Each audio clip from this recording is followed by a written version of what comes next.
Hey guys, Jesse and Eric here with Foundation Training.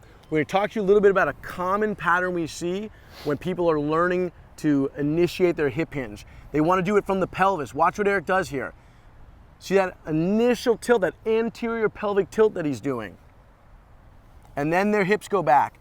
When we're doing this, Eric's creating this pinpointed compression right here. Remember, we want to move with spinal integrity. So, common cue we'll give is we bring the hands to the low back, we bring the hands to the belly, we feel for that integrity as we hinge the hips back.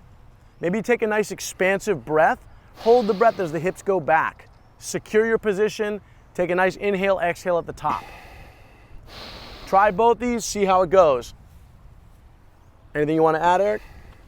You're moving your entire spine as one unit, and the movement happens because the base, the pelvis, the whole thing the spine attaches to is doing the motion. Hip joints initiate spinal range of motion. Your spine is meant to move, but not first. That's the way it works. As always, you can learn it in detail at stream.foundationtraining.com. Get on the app.